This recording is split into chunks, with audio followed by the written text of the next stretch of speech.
Bonjour, dans cette vidéo, nous allons voir comment utiliser la machine virtuelle qui est mise à votre disposition pour l'examen final.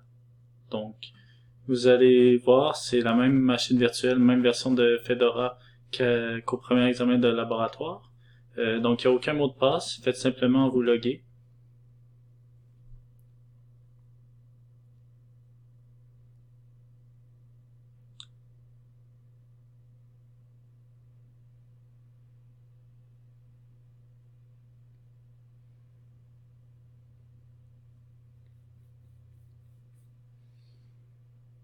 Ok, vous êtes maintenant dans votre session.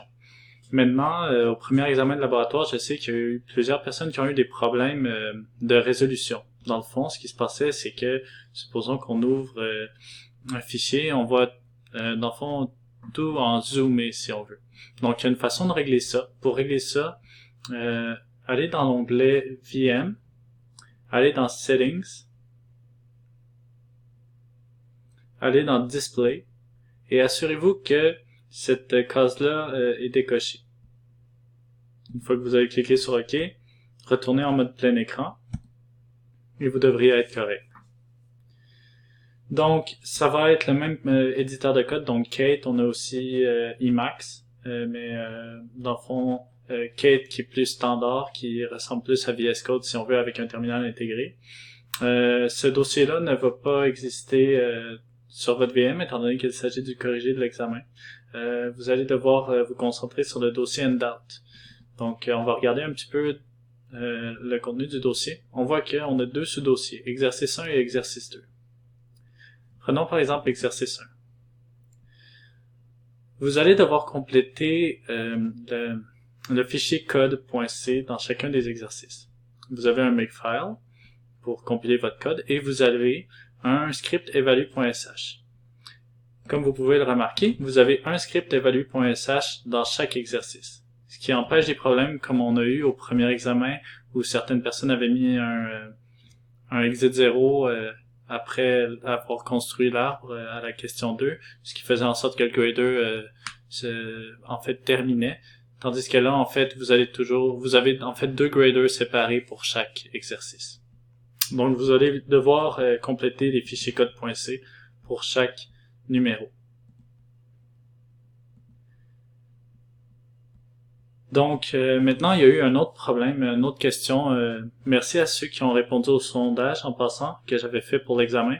Ces gens-là ont pointé que c'était difficile, en fait, de faire un peu comme un split screen avec plusieurs écrans. Donc, je vais vous montrer comment faire. En effet, supposons que j'ouvre Firefox.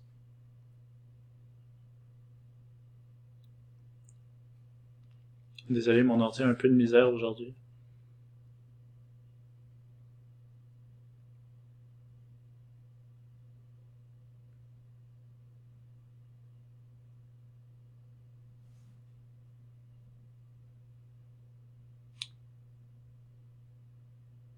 Ok, parfait. Donc, supposons que j'ai Firefox, puis que je veux mettre la fenêtre, dans le fond, comme on voit ici, la zone en bleu complètement à gauche ou complètement à droite.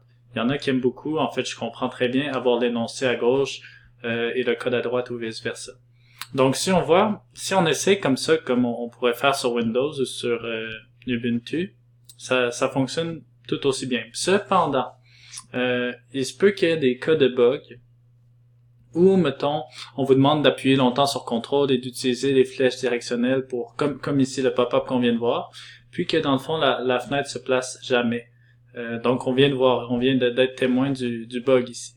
Donc, une façon de régler ça, c'est que vous allez cliquer une fois sur la barre en haut de la page. Ce que vous allez faire, c'est que vous allez maintenir la touche Windows, Shift, et une des flèches de gauche et droite. Donc,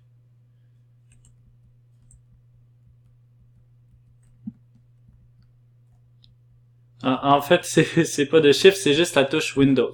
Vous cliquez sur le ruban en haut de la fenêtre, vous appuyez sur la flèche Windows et vous utilisez une des deux flèches directionnelles.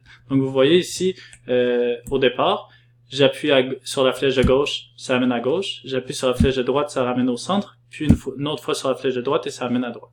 Donc ici, si on prend un autre exemple avec un explorateur de fichiers, que je vais mettre à gauche, j'appuie Windows, gauche, et voilà. Donc c'est une façon de faire si vous avez le genre de bug qu'on vient de voir ensemble, puis ça marche très bien. Donc ça couvre l'ensemble des bugs. Je vais vous tenir au courant sur Moodle si j'ai réussi à avoir plus de matériel. Je sais que je peux avoir jusqu'à 3 GB de RAM, mais pour installer VS Code. Mais en fait, même avec 3 Go de RAM, ce que j'ai trouvé d'excessivement étrange, c'est qu'en utilisant VS Code, tout fonctionnait très bien.